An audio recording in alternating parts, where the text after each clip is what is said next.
हिमालय की गोद में बसा था एक छोटा सा गांव। नाम था कालिंदपुर। गांव के चारों ओर घने जंगल और ऊंचे पहाड़ थे। गांव वाले जंगल से लकड़ियां और जड़ी बूटियां तो लाते थे, लेकिन सूरज ढलने के बाद कोई जंगल में जाने की हिम्मत नहीं करता था।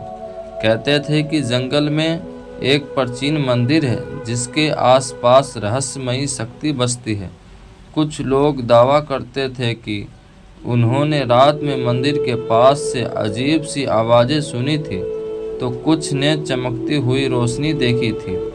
कालिंदपुर में रहता था अर्जुन नाम का एक नौजवान, जिसके दिल में रोमांच की ललक थी। वह गांव वालों की कहानियों को सुनकर हंसता था और कहता था, ये सब अंधविश्वास है। मैं एक दिन जंगल में उस मंदिर तक जाऊंगा और सच सामने लाऊंगा। गांव वाले ने उसे पागल कहते, लेकिन अर्जुन के दोस्त माया और विक्रम उसके इस जुनून में साथ देने को तैयार थे।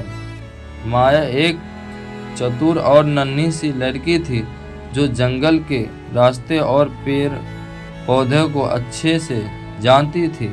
विक्रम ताकतवर था और हर मुश्किल में अर्जुन का साथ देता था। एक सुबह जब सूरज की पहली किरणें गांव पर पड़ी, तीनों दोस्त ने अपने बैग पैक किया। बैग में रस्सी, टॉर्च, पानी की बोतल और कुछ खाने का सामान था। अर्जुन ने अपने पिता का पुराना नक्शा लिया जो जंगल के रास्ते को दर्शाता था। नक्शा अधूरा था, लेकिन उसमें मंदिर का एक धुंधला चिन्ह था। गांव वालों ने उन्हें रोकने की कोशिश की, लेकिन अर्जुन ने कहा, हम डर से नहीं, सच से जीतते हैं। तीनों ने जंगल में दाखिल हुआ। शुरू में रास्ता आसान था। पंछियों की चहचहाहट और पत्तियों की सरसराहट उनके कानों में गूंज रही थी। माया ने रास्ते में कुछ औषधि पौधे देखे और उन्हें अपने बैग में रख लिया, लेकिन जैसे जैसे वो आगे बढ़े, जंगल घना होता गया। सूरज की रोशनी मुश्किल से जमीन तक पहुंच रही थी। अचानक विक्रम ने रुककर कहा, यह कि हवा में कुछ अजीब सा है। क्या तुम्हें महसूस हो रहा है?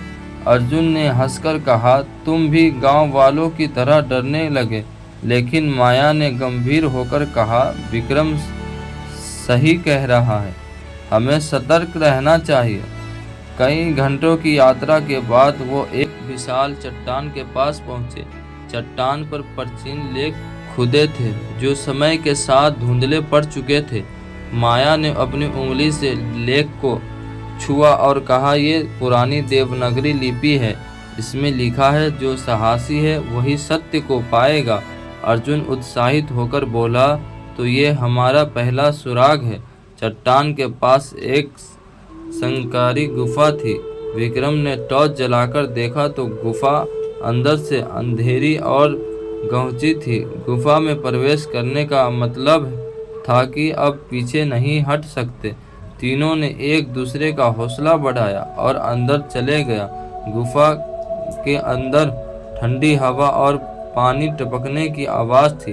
दीवारों पर चमगादड़ लटके हुए थे और कुछ जगहों पर मकड़ियों ने जाले फैले थे।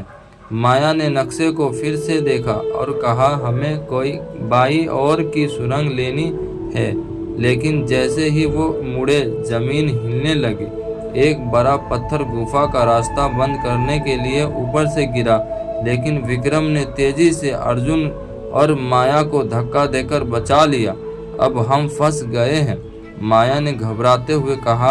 अर्जुन ने शांत होकर कहा, नहीं, हर मुश्किल का हल होता है, हमें बस उसे ढूंढना है। उन्होंने गुफा की दीवारों को टटोला और पाया कि एक पत्थर हिल रहा है।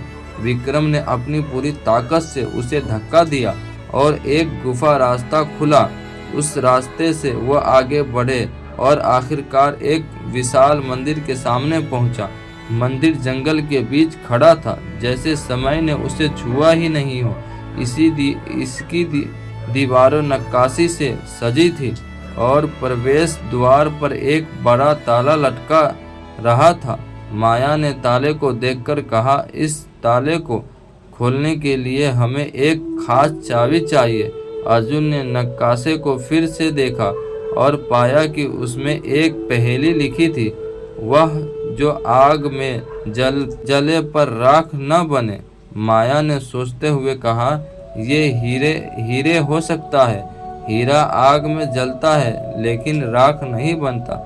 उन्होंने मंदिर के आसपास की जमीन खोदी और एक छोटा सा पत्थर का डिब्बा मिला। डिब्बे में एक चमकता हुआ हीरा था। अर्जुन ने हीरे को ताले में डाला और ताला फटक से खुल गया।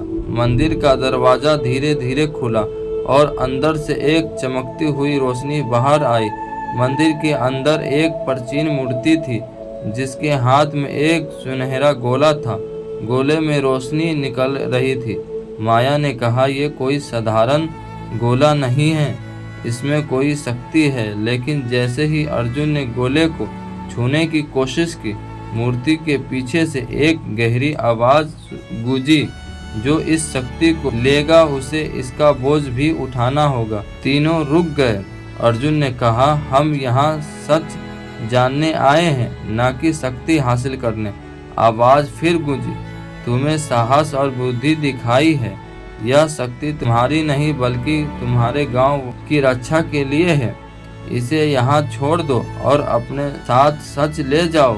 मंदिर की दीवार पर एक प्राचीन लेख उभरा जिसमें लिखा था कि यह गोला एक प्राचीन ऊर्जा का स्रोत है जो गांव को प्रकृति आपदाओं से बचाता है। तीनों ने फैसला किया कि गोले को नहीं ले जाएंगे। वो मंदिर से बाहर आया और गुफा का रास्ता अपने आप खुल गया। जब वो गांव लौटे तो गांव वालों ने उनका स्वागत किया। अर्जुन ने सबको मंदिर का सच बताया और कहा, डर का इलाज ज्ञान है। उस दिन से गांव वाले ने जंगल में डरना बंद कर दे। अर्जुन, माया और विक्रम की कहानी गांव में एक दी बन गई और एक सुनहरा गोला वह आज भी मंदिर में है, चमकता हुआ, गांव की रक्षा करता हुआ। मंदिर का सच बताया और कहा, डर का इलाज ज्ञान है।